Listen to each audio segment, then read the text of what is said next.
राम मंदिर के लिए मिले दान में कथित हेराफेरी को लेकर के लोगों में गुस्सा बढ़ रहा है। इस बीच अयोध्या में फैजाबाद बार एसोसिएशन ने सोमवार को घोषणा की है कि उसका कोई भी सदस्य गिरफ्तार किए गए 8 आरोपियों का पक्ष नहीं रखेगा। वहीं सुप्रीम कोर्ट ने कहा कि वो गर्मियों की छुट्टी के बाद उस याचिका पर सुनवाई करेगा जिसमें इस मामले की सीबीआई के नेतृत्व में तय समय सीमा में जाँच कराने की मांग की गई है। वहीं कांग्रेस सांसद राजीव शुक्ला ने अयोध्या राम मंदिर चंदे में कथित हेराफेरी के मामले में वकीलों द्वारा आरोपियों का पक्ष रखने से इंकार करने पर कहा, जनता में बहुत आक्रोश है। जिस तरह से राम मंदिर में चोरी हुई है उसको लेकर जनता में आक्रोश है। ये मामला बहुत गंभीर होता जा रहा है। मेरा मानना है कि इसमें सार्थक जांच होनी चाहिए और जो बड़े लोग इसमें शामिल हैं उनको पकड़ने का प्रयास होना चाहिए। इस पूरे मामले पर उन्होंने और क्या कुछ कहा है, आप खुद सुनिए उन्हीं की जुबानी। और वकीलों का जो प्रतिक्रिया है कि किसी को भी वो अपराधियों के लिए नहीं खड़ा करेंगे, तो क्या नहीं, बहुत आक्रोश है जनता में। जिस तरह से जो है वहाँ पे राम मंदिर में चोरी हुई है, चढ़ावे की, चंदे की, जमीन खरीद की, है ना, तो उसको लेके बहुत लोगों में आक्रोश है और ये आक्रोश जो है देशव्यापी होता चला जा रहा है।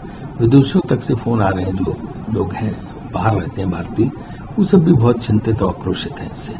तो ये सब आक्रोश चल रहा है, इसमें लोगों को गुस्सा है। ऐसे में सरकार को छूटती है कि अगर नीचे छोटे मोटे लोगों को पकड़ के आए और सब हम इस चीज को खत्म कर देंगे तो वो नहीं होने वाला है। इसमें तो जो है जो बड़े बड़े लोग शामिल हैं, क्योंकि इतनी लंबी चोरी है सैकड़ों हजारों करोड़ की, कि वो थोड़ा कर सकते हैं खाली जब तक सहमति ना हो।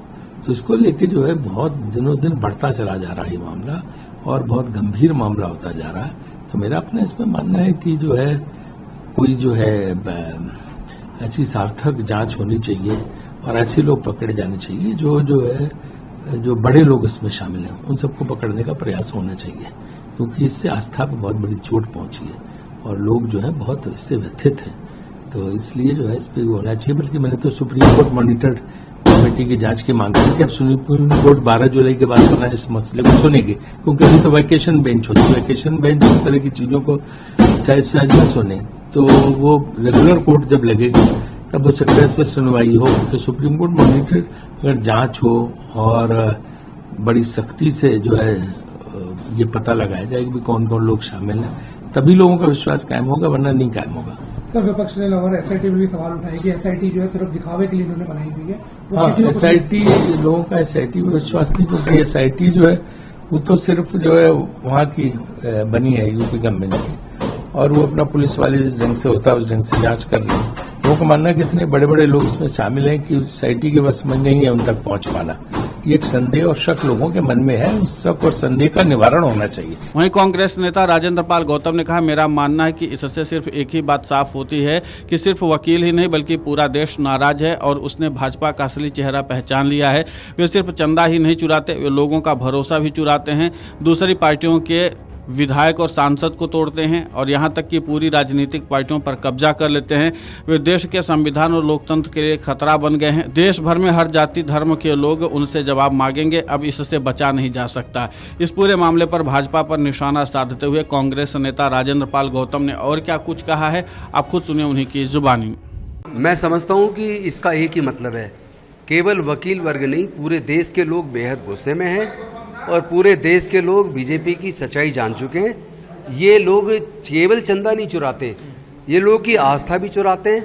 ये दूसरी पार्टियों के विधायक भी चुराते हैं, दूसरे पार्टियों के सांसद भी चुराते हैं। ये तो पूरी की पूरी पार्टी चुराते हैं। और ये लोग केवल धर्म का इस्तेमाल राजनीति के लिए करते हैं, हिंदू मुसलमान करते हैं। इनकी वजह से ये देश कमजोर हो रहा है। ये लोग देश के संविधान के लिए, लोकतंत्र के लिए खतरा बन गए। अब समय आ गया इनको जवाब देने का।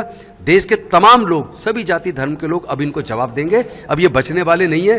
हर हालत में आप देखिएगा, जो भी अब आगे चुनाव आएगा उन चुनाव में देश की जनता इनको जवाब देगी। वहीं बार एसोसिएशन की सोमवार को ही बैठक में अधिवक्ताओं ने यह भी तय किया कि अगर कोई सदस्य राम मंदिर मामले के आरोपियों के मामले की अदालत में पैरवी की कोशिश करता है तो उस पर 5 लाख रुपए का जुर्माना लगाया जाएगा। संस्था ने मांग की कि चंपत राय, अनिल मिश्रा और गोपाल राव, जो सभी मंदिर के प्रबंधन से जुड़े हैं लेकिन उनका नाम प्राथमिकी में नहीं है, उन्हें अयोध्या छोड़ देना चाहिए। उन्होंने चेतावनी दी कि अगर ये तीनों 3 दिन के भीतर शहर से बाहर नहीं गए तो पूरे अयोध्या शहर की घेराबंदी की जाएगी और किसी को भी अंदर आने की अनुमति नहीं दी जाएगी। वीडियो डेस्क, अमर उजाला.com। अगर आप ये वीडियो YouTube पर देख रहे हैं तो हमारे चैनल को सब्सक्राइब कर बेल आइकन दबाएं और Facebook पर देख रहे हैं तो हमारे पेज को लाइक करें।